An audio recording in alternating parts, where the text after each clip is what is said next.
Hi, I'm Lisa Mirabile, and I'm here with Robert Stricoff, Chief Development Officer of EAC Network, for our More to Do podcast. Good afternoon, Lisa. How are you? I'm doing well. How are you, Robert? I am so wonderful, especially since we have a special guest with us today. Who do we have? Well, we have all of our bosses here. Neela Mukherjee Lockel. She is our president and CEO of the EAC Network, and she's here joining us to talk about a very, very important topic. Neela, thank you for joining us. Super happy to be here. This is some of the work that we do that I am really excited about talking about because there's so much momentum.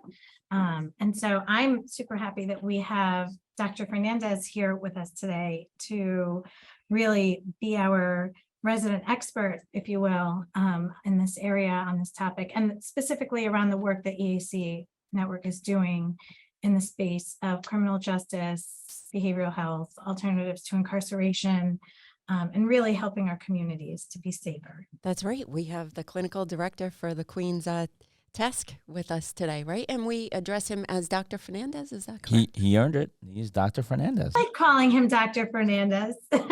I like hearing it, so that's okay.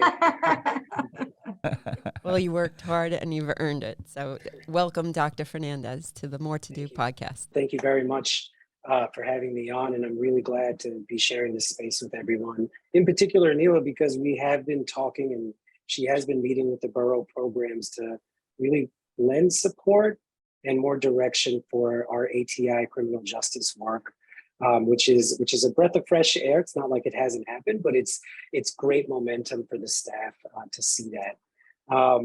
So let's see, you want to know about my passion, how I got here? I'll give you a synopsis. I am the son of two immigrant people that came to the United States with limited educational backgrounds. When I got here, when I was raised here by my family, there was really no direction in terms of education or pursuit. Really, it was just get to work and find a job. So I ended up following that path, but there were a lot of bumps along the way. When I say bumps, I mean, now looking back in clinical terms, you can say that I've suffered from depression or a trauma or things going on. But at the time, I was just living my life, and I didn't really know what was happening. We fast forward, and I find psychology when I was in college. And when I find psychology and the study of psychology and really wanting to dedicate my life to that, that's where it all took off. Being able to identify with a purpose and keep going forward with the educational pursuits.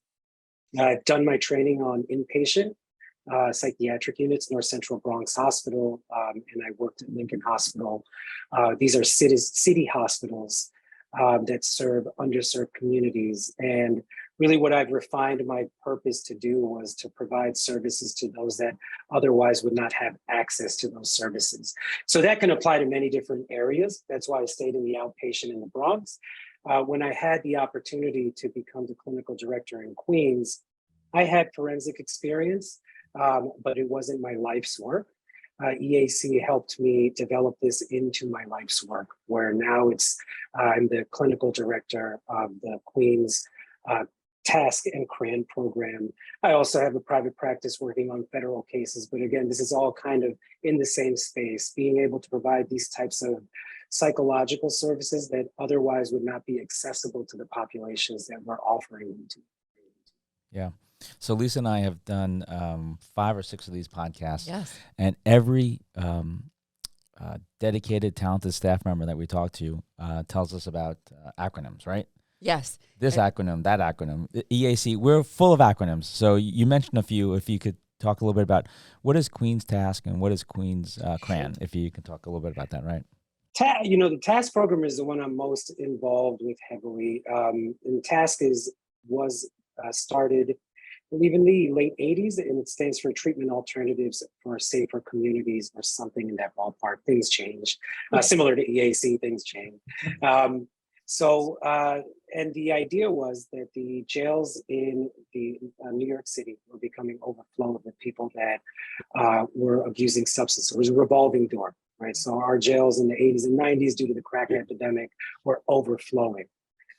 So someone had to, put the pieces together and started to say, why don't we offer treatment as an alternative to incarceration? For back then, it was either providing them with substance use treatment, such as monitoring, urine toxicology, supportive services, all of that back then, instead of placing them back incarcerated.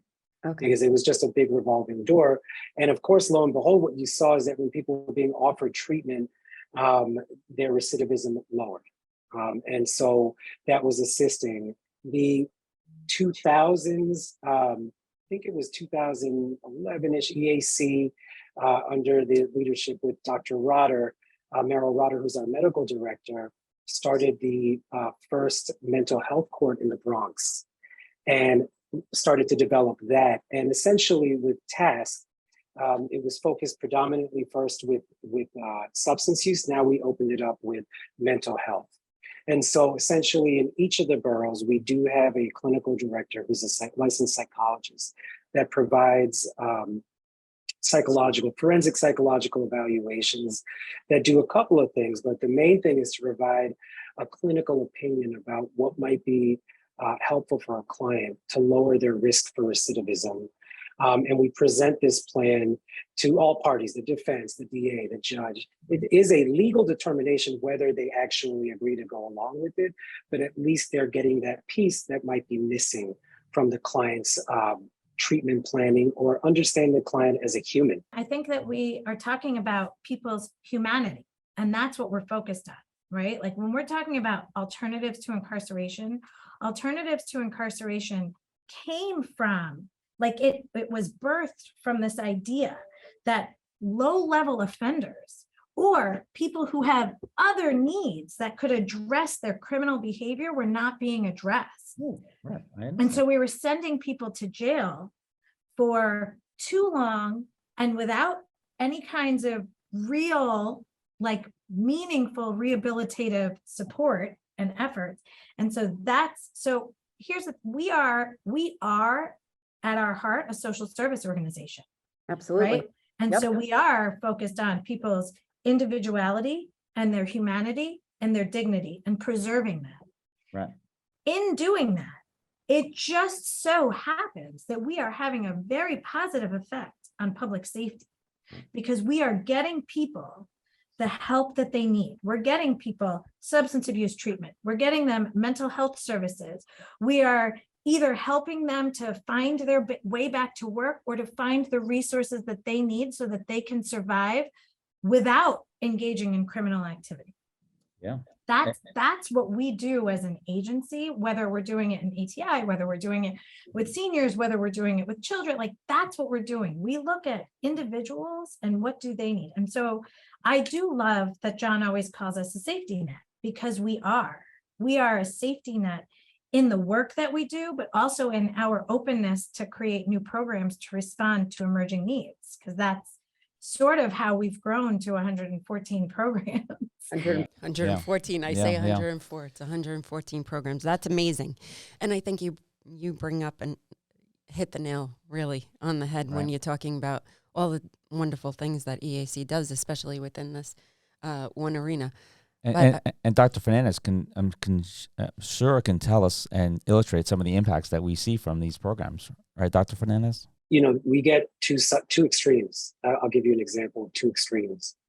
We have the extreme of someone that is a minority young mother that has had her children taken away because of substance use, with a rap sheet. And I don't know if you know what a rap sheet is, but New York State rap sheet it's a documentation of all the times you've been arrested in New York State. Mm-hmm. And so sometimes if you go to court, people will have a rap sheet that's thick, right? So they'll plop it down and it'll be like, well, that person is their rap sheet. I guess they're a hardened criminal or something. They don't care about it because they've been arrested so many times.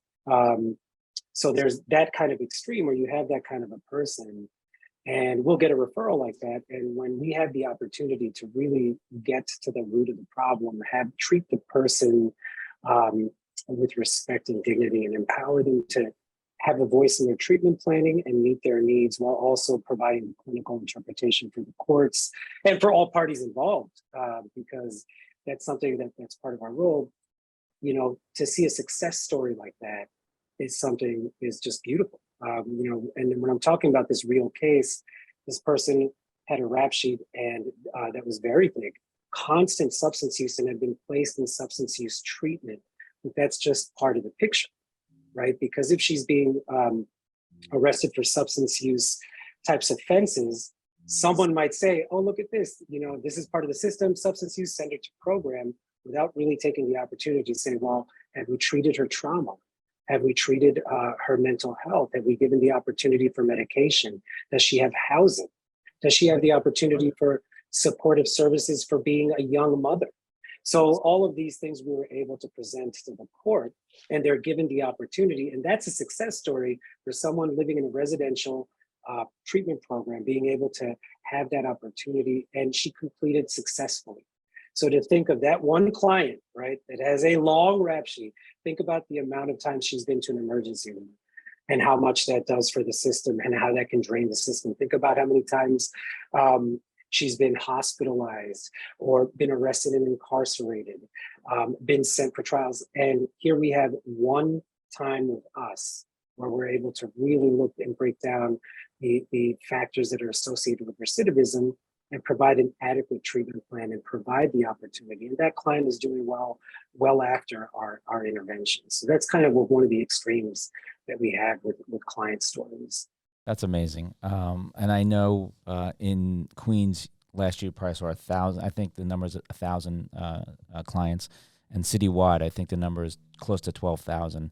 So you have one story, and I'm sure you have so many more, 12,000 more. So that's really a wonderful story. I think that often people don't understand that even though you've been in the system more than once or you are a repeat offender, that there is rehabilitation. There's also a positive economic impact to our taxpayers when this does happen. Someone who goes to jail costs the taxpayer, hundreds of thousands of dollars, right? Our tax-paying dollars goes towards the criminal justice system in tens and hundreds of thousands of dollars. Yeah. When we rehab even just one person, we make a positive economic impact on our community and on the 100%. Community that they live in. 100%. I almost think you want to call it smarter alternatives to incarceration, right? I mean, that's what you're talking about, right? It's a smarter, better way to deal with people who have issues, and we just can't throw them into jail, right? You just can't throw them into mass incarceration. So I know Neela feels passionately about ATI, and this has always been one of her focuses about how we build better communities through ATI. So Neela, why don't you tell us a little bit about your feeling about the community impact when someone is not incarcerated? I think when we are doing our ATI work, when we're working with people who are involved in the system and really creating a tailored plan for them that includes whether it's treatment for something, whether it's family support, whether it's vocational support, any of the critical factors that we are able to provide those supports and helps a person figure out how to survive, how to cope, how to live, right? And now they've got this infusion of new supports. And I think, one of the things that I think about is success looks different for everybody. Not everybody's definition of success is going to be, I got back to work, I got my family back, and it may not be that. For some people, success is, I am feeling mentally supported, I'm feeling better, or I'm on a path towards doing better, and I am staying out of the criminal justice system, right? I'm living my life in a better way. I'm coping better. I'm engaging differently with my community, my family, my partners, my friends. And I think that it's important to remember that the goal is to help people do better. That's right. Right. And as people are doing better, as people are feeling some sense of, hopefully, we hope, a sense of fulfillment in the choices that they're making through the supports that they've received, that by doing that, they are going to be less engaged in the activities that are disruptive to our society. They're going to be less likely to have to be stealing. They're going to be less likely to have to be, hopefully, using substances and being unable to manage their use and engaging in activities publicly or in a way that is affecting other people, right? And that they're hopefully making better choices to live healthier, better lives, right?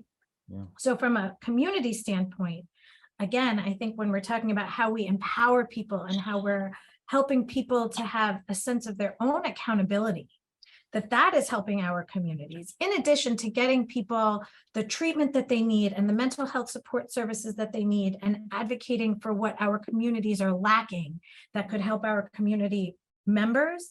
In addition to that, we're giving people a sense of purpose. We hope that's our goal. We're giving them something to strive for. And when you have something to do, when you have something to strive for, it keeps you on a path. Then you're looking for like-minded people. You're looking for opportunities that are going to support that. And then you're taking people who have substance abuse and mental health issues, getting them the help that they need, and taking them out of the mix of the public safety concerns that we otherwise have, right? Yeah. I think that what we're doing is giving people alternatives, not just to incarceration, but we're giving them alternatives for their lives. We're giving them choices. We're empowering them. We're asking them to be accountable for their actions and behaviors by showing them the impact of their actions, right? Like Dr. Fernandez, and from the clinical side and the counseling work that's happening, I know that some of that is really around helping people see what the impact of their actions has been, not just on themselves, but on their community. Yeah. I think that this is so important. I'm sorry I jumped in there, but I think that you hit a couple of things, right? You're giving them hope, so they see that there are other ways to live. There are other options for them out there, and that builds a successful person, and it builds a successful community as a result of that. And I would just interject and say that ATI also keeps people from just, when people have mental health and substance abuse issues, right? Dr. Fernandez, you were talking about that rap sheet that the woman that you were working with had, right? Those are probably all the same offenses. Yeah. It's a lot of the same offenses, right? It's the same thing. It's just a routine. It's rote. It's their coping mechanism. It's how they have learned to survive, for better or for worse, right? It's how they've learned. And what we're doing is giving them other ways. We're teaching them other things. We're showing them what is possible. Or that you're capable. People like to say, oh, well, I did this and you should be able to do that because I did it. And that's not true. Right? People are going to do what they're able to do, but they have no idea what's even possible until they see it. And I think that our ATI teams, our reentry folks, all the people who are working in this criminal justice space are educating our clients on what is possible and they handhold them so that they can see what it would look like for them. It doesn't have to be, oh, Lisa, you did that, or Dr. Fernandez, you did that, I should be able to do that. No, we're helping you see what it would look like for you to live like this. There's another title to this podcast, choices in life. I mean, you're talking about choices, you're talking about smarter choices, you're talking about alternative incarceration. You're really hitting the nail on the head. Dr. Fernandez, one of the questions that we all probably have in our minds is, who are your partners? Whether it's in the court system, in the private sector, or in the governmental section. Who are your partners? Who are you guys working with that help make this a successful program and are helping people every day? Absolutely. This program would not work without the partnerships with the district attorney's office, with the individual judges. So we do have specific mental health courts in the misdemeanor and in the felony court parts. But we have relationships with all the judges in all court parts. And that is from our work.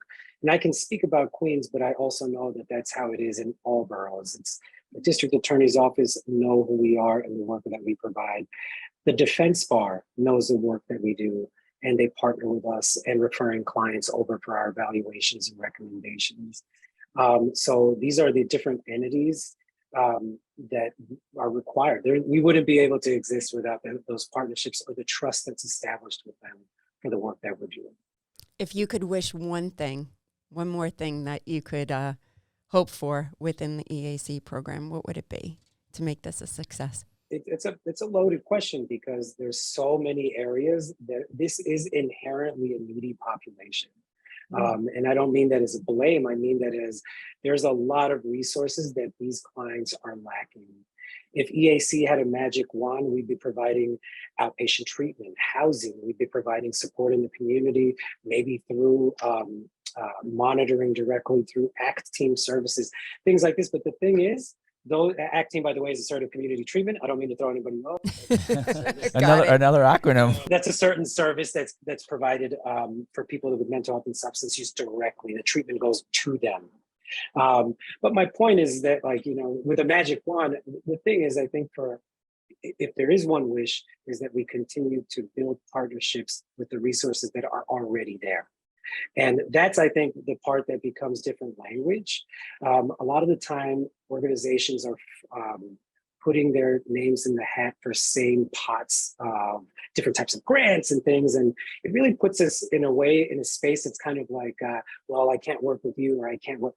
And when you meet the administrators and you speak to them, nobody actually feels it. We all want to work together to provide these services. If you break down all of the players in the criminal justice ATI world, everybody has the same inherent motivation to provide services to the justice-involved population. So continuing to really solidify those relationships while giving ourselves to be the experts in an area, but solidifying what we can offer to other programs, I think, is something I think we can continue to do. Dr. Fernandez, you talked about the individual impact, right? You talked about this woman and her large rap sheet.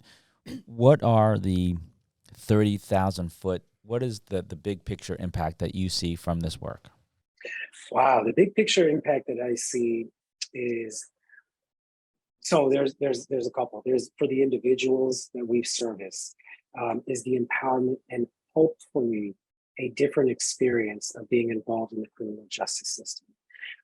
We work with underserved communities, predominantly minorities that are brought into the courts that can't afford their legal defense. So they have public defenders, can't afford the treatment in the community, don't even know where to get the treatment in the community. So when we have these individuals, I would say that one global impact that happens is they have the opportunity to engage in a different way, the justice system, the way we would hope or believe the justice system should work, which is rehabilitative, so that they're not out and putting themselves at risk to be involved in it again. From the criminal justice perspective, the actual court's perspective, the bigger picture is providing a contextual understanding of how these different risk factors that lead to recidivism can benefit from intervention. Listen, it sounds like obviously equity and fairness is a big issue, a big impact of this, right? A big positive impact of this. But also you talked about obviously public safety, but monetary, right? Fiscally, budgetary issues are important here. Our city, New York City, our counties, Nassau, Suffolk, Rockland counties are spending money on incarcerating people when maybe they shouldn't, right? And if we can be working with these individuals and get them out of these, mass incarceration, these municipalities are going to save money. And that's an important issue as well. And I think that's a big impact. The underlying drive for the DA's office, the district attorney's office, is public safety. The underlying drive for a defense attorney is to get a best deal for the best interest of their client. All of us are working around the same thing, the best interest of the client, just in different ways. And I think you're right. It's absolutely providing an alternative that's fiscally responsible for the population. Dr. Fernandez, can you talk a little bit about, we know that, I feel like here, we know what ATI does and all the different things that it touches, right? Yeah. What, if you had to talk about all the issues that ATI touches, what would you say? Like, this work I know touches substance abuse, touches mental health, touches families, touches public safety. Because I think what I think is so important, let me rephrase it. What I think is so important is that people understand that ATI is not, it is not about letting people off the hook, and it's not about letting people go. It is about getting people the resources they need so they make better choices. But also it is public safety, right? Like, it is, the impact on the community is so big and it touches so many aspects, right? That ATI isn't far removed from any of us. It just isn't, right? If we know somebody with substance abuse, we know somebody with mental health issues, we know that anything is possible. And if anything is possible, we know that anybody we know could be dealing with the criminal justice system as a result of any of the issues that they're dealing with. And so when we think about what alternatives to incarceration can mean for us, both like as individuals, as community members, as community leaders, as boroughs, counties, what is it? Like, why does paying attention to this work matter to all of us? You know, so many times there's a misconception in this work, right? And it gets lumped into a political view or a side, you know, and it's not. It's absolutely not. And I think that that's where the misconception comes from. And it's a dialogue that has been, you know, put out there by just a few. Right. But it's so unintelligent, right? It's so unintelligent. And for lack of a better term, it's not a left or a right. It's not about that at all. No way. It's about the person, and it's about education, and it's about lifting up our community and making it safer in a fiscally responsible way. Yeah. Right. Yeah. And the dialogue is just so off, and that makes me so sad. Right. It's just so sad because we could be all doing just so much more. Sure. Right. Within this, if we understood it better. And it's not just, you know, one person. Yeah. We're talking about, like you said, Neela, I know personally 2 or 3 people that have some kind of mental illness, right? Whether it be anxiety, depression, experience some kind of trauma in their life. I mean, I don't know who hasn't, right? And the thought that bad things happen to good people, right, all the time. And then it goes deeper, like you said, just repeat offenders because they don't know another way. This is an emotional, you know, plea for sure. You know, to educate people about the resources that are out there. You know, you were just saying, like, you know, bad things happen to good people. Like, our orientation, I think, from ATI is that people are people. Whether good or bad is not the thing, right? It's people have made choices and have gotten themselves to a certain way. And I mean, I'm a social worker by trade, right? And so by trade, I have to have hope, right? The moment I lose hope that somebody can't do any better, I'm done. I'm done doing any of this kind of work. Hope is what drives me. I believe people can do better. People can have better. People can live better. And I think that ATI can't be something that's somebody else's problem, right? This is a solution, one of many solutions to problems that all of us are facing.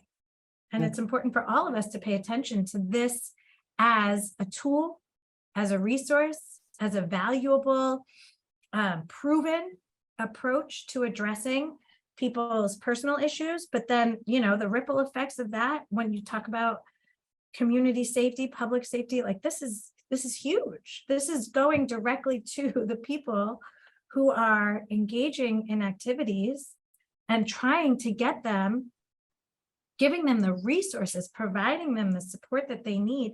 And quite frankly, I mean, Dr. Fernandez, I mean, when I think about like success in a very broad sense, right? I think about the relationships that you have with the clients that you're working with. Right. And so if we talked about that as a measurement of success, like the relationships that you have with the clients and the way that you're able to influence them. Yeah.